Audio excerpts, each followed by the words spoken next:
All right, welcome back to another installment of the Coy's Diesel Podcast. Last episode, we got to know a little bit more about my friend here, Coy, the journey to getting here, me and Jeremy pushing him to do this podcast. Now we're going to jump into topics, specific things that we're seeing in the diesel industry, what Coy is seeing, what his technicians are seeing. And Coy, what are we going to be talking about today? What's topic number one for everybody watching? Topic number one, we're going to be talking about the Ram fuel systems, and then we're going to talk about the GM fuel systems. And then I think we'll throw Ford in there as well, right? We're going to talk about Ford, Ram, and the GM. So we'll knock out all the major brands and really touch on the fuel system side of everything. So buckle up and let's have this episode and rock and roll.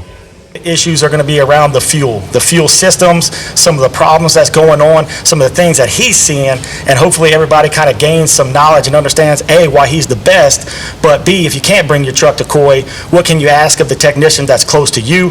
What can you expect from a technician that's close to you? And maybe gain a little bit more knowledge on your diesel truck. So Coy, right now, some of the main things that we're seeing in our shop here around fuel, it's a variety of issues. So really give us some insight on what you're seeing from a lot of the trucks that are coming in on the fuel problems and kind of what's going on.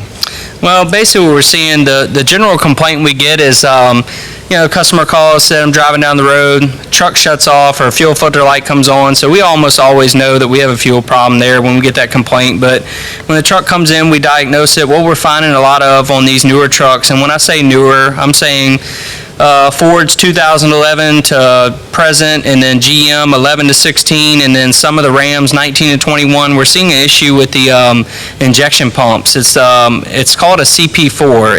It's a product that's built by Bosch, and it's not holding up like it should. And it's not all to do with the pump. It's really to do with the lubricity and the fuel that we have out there today. So when you said that CP4, there might be a lot of people that are watching that have a diesel truck, and it's not your fault if you don't know everything about your diesel truck. Give us a little bit more insight on that CP4 issue, and what are some of the things that y'all are doing to kind of get ahead of that issue and maybe educate a little bit just around that specific part. So what the CP4 is and what it does, it's the injection pump. So it's in the valley of the engine. It supplies pressure to the injectors, and then when the injectors are fired by the ECM is when it injects the fuel. Well, what happens is between lubricity or trash or contamination, that pump is kind of like a mini engine. It's got roller lifters in it. It's got like a little camshaft lobe, and that debris gets in there, anything, it's just not very susceptible to debris, and it starts to come apart, and it puts metal throughout the system. And then not only are you looking at a pump replacement, you're looking at a whole fuel system at that point. And it's a pretty pricey job. So keeping clean fuel and keeping your filters changed is a huge deal, but it's not the fix-all for this deal at all. And we know how expensive diesels are getting. They're not going to get any cheaper. And we know how much, all of the people that are watching, if you're using a diesel for personal use or business use, we understand, the price tag with some of these fixes. So what are some of the things that y'all are doing in your shop, personal, to get ahead, to fix these problems? Maybe explain a little bit of the process of correcting these issues. So if you're talking about, 11 to present Ford 6.7 Power Stroke, they make, you have a few options out there. So for quite some time, we've had a kit that's called a disaster prevention kit. And what that does is it reroutes that metal to return to the tank instead of to hit the injectors. Well, that kit does work, but sometimes, even talking to my Bosch rep, because we're Bosch rep for this area, it's a great in theory, but sometimes that kit can cause the pump to explode because it doesn't allow the injectors to open up and shut the truck down. It continues to run. So that's the only downfall, is it can cause engine damage if the timing gear spins on you when that pump explodes. It doesn't happen very often. I've seen it maybe 2 or 3 times, but it can happen in a factory setting as well without this kit. So that's the only kind of downfall that Bosch says about the disaster kit. The second option for the Fords, which is very, very new, is a DCR pump, which is made by Standardine. It gets rid of the Bosch pump. It's a direct drop-in. There's no tuning required, and that's supposed to be a really good replacement pump. and it's supposed to alleviate the issues with the CP4 altogether, because none of the other fuel system really fails. Injectors we don't change very often. All these other components we don't really change very often unless there's contamination, which you would change the whole system at that point. But the pump is the main issue, and the DCR pump by S&S Diesel, that will alleviate that issue. If you don't want to spend as much on doing the pump replacement, then the second option would be to do the disaster kit, which S&S makes the disaster kit as well. So they make both products, both great products. One is a lot cheaper than the other, but, to each their own. You have to make that decision. If I was to go the route of the disaster kit, I guess educate everybody on what that route looks like, and maybe speak a little bit more on that disaster kit portion. Okay, so what the disaster kit does, like we said earlier, is it's going to reroute the return to where that metal goes into the tank instead of into the injectors and the rails and damaging the rest of the fuel system. So what happens is, if you install, which you have a return filter that S&S provides as well that catches that metal, and that has to be changed periodically, not as much as the fuel filters, but probably every 20 to 30,000, I would say, not every 15. But the result of a failed pump with the S&S disaster kit on there, basically all you have to do at that point is replace the pump, not the whole fuel system. So it is cheaper up front to do the S&S disaster kit, but when you go to have to change the pump, that might be the time that you put the DCR in there. Or, like I said, put the DCR first, because if the pump does fail, you're gonna have to spend the money on the pump, and the price of a CP4 pump is not much different from the price of a DCR. So, really, if you can afford to do the DCR up front, it would probably make more sense. But like I said, if your cost, if the cost is a issue, then the S&S will work too. Because you're looking, it's about 7 hours to change the CP4s what the book pays. So you're gonna be. You're going to be about the same either way. So, it just, depends on how much you want to spend up front. Absolutely. And if your pump never fails, then you win. If your pump does fail, then you're going to put another pump, or you're going to put a DCR. One way or another, you're going to spend more money. So, yeah. Well, with the parts, you really touched on Ford, but obviously not everybody drives a Ford. So let's talk on some of the other major brands out there. What can you tell those drivers of GM, a Dodge, going forward with some of the same issues on those fuel systems and the parts we've been talking about? So let's talk about a little history about the Ram first. So, previously called a Dodge, they changed to a Ram, but a Dodge, they started out in, when you're talking common rail fuel system, in 03 with a CP3, which ran all the way till 2018, which was a very reliable pump that all manufacturers are using. Like Ford never used CP3, but GM and Ram, Dodge were using the CP3. So in 19, they had a great idea to use the CP4, and I'm being sarcastic. So they've had an issue, Ram, and they do have a recall. They have an issue with the recall. They don't have parts. So there is a resolve for this issue. You can purchase a CP3 conversion from S&S. I think Industrial's got a kit. They got a few other kits out there. S&S is the one I highly recommend. We've done quite a few of them. We've actually had Ram pay us back for a few of them when it first started, and now they're not doing that. So if you can wait for Ram to do it, fine. If not, we can do it for you. So that's pretty much the gist for the Ram, because it was just that short year. They went from 19 to 21, or maybe it was 19 to 20, and then 21 they went back to the CP3 because they seen how many problems it's created for them and how many warranty claims it's created.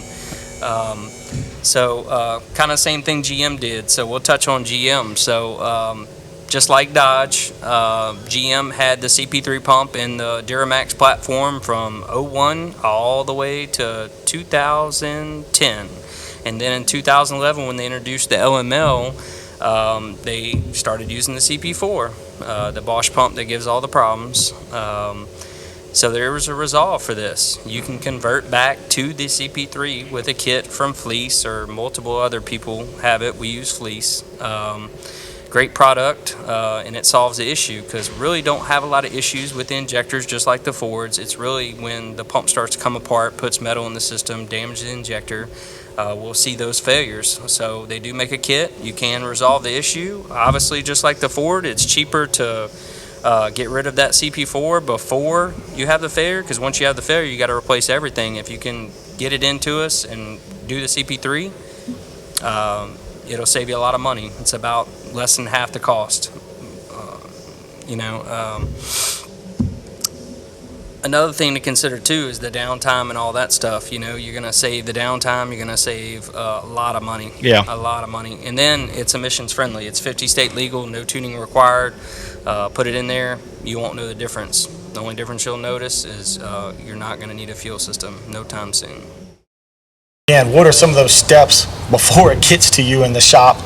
What are some of the steps that somebody behind that camera can take, for some, preventative, measures to make sure it doesn't get that far? Or, once it's manipulated, is it done and they need to get it in ASAP?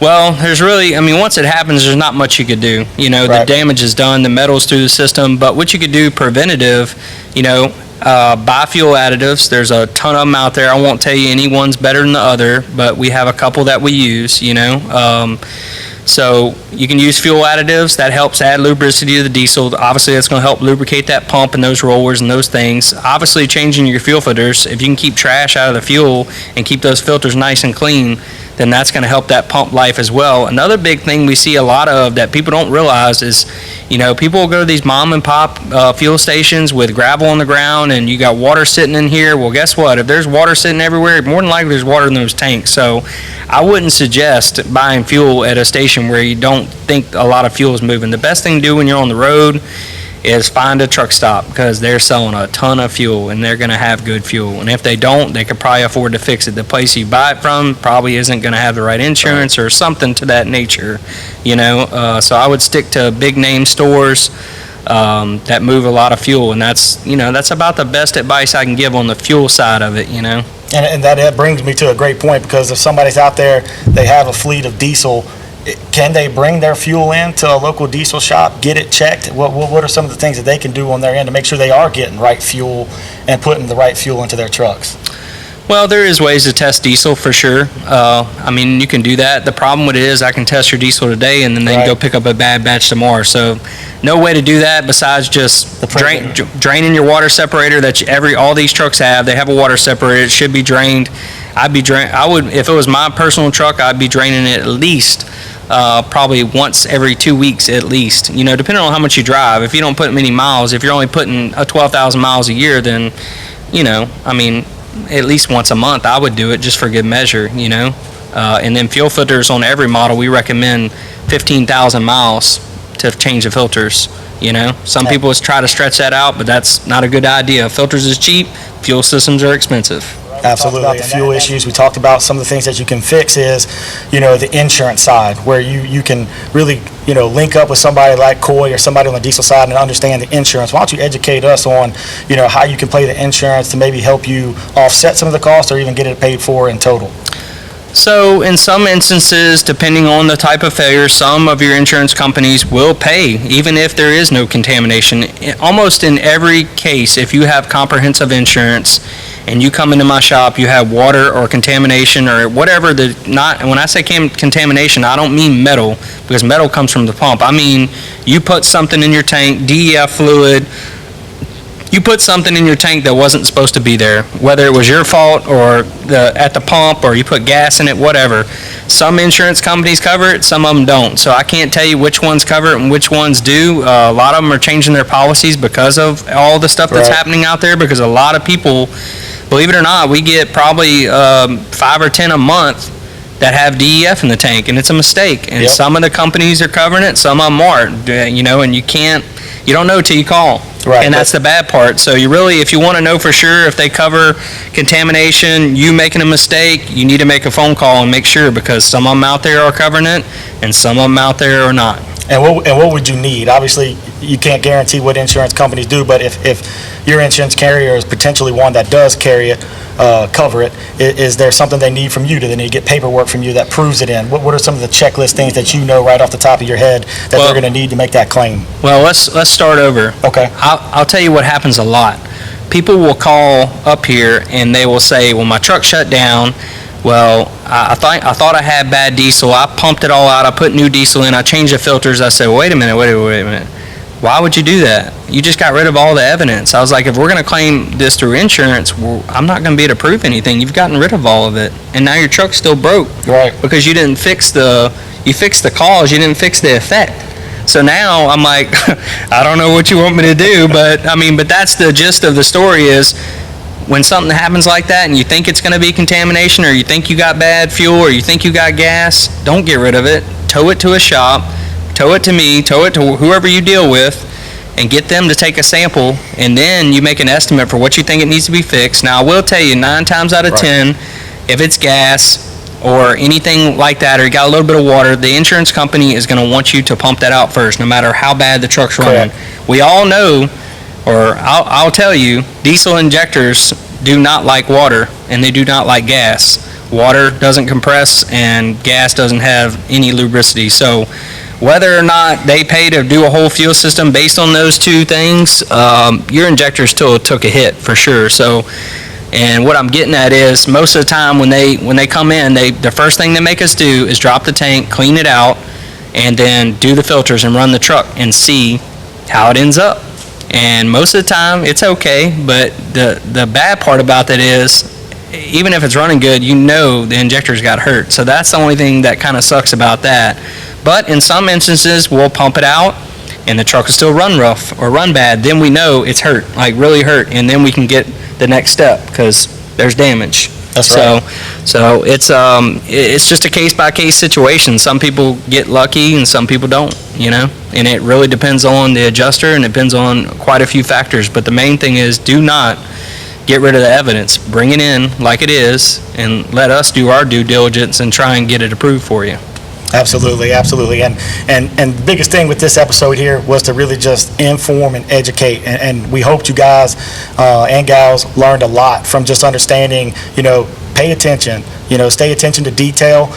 Again, if you're down here in South Louisiana and you want an expert to take a look at your truck, bring it on into Coy's Diesel. If you're somewhere else and you have a diesel tech that you can kind of trust and understand to work a relationship off of, the whole goal here is to get your diesel running at top shape at all times. So the fuel game is definitely something to pay attention to. Make sure you're using the right fuel, and then make sure it's not getting ahead of yourself and you get to a point where you have to make a much major fix. So we definitely appreciate everybody tuning in here on episode 1 of our podcast, and we look forward to seeing everybody on our next episode. Thank you. Thanks, guys.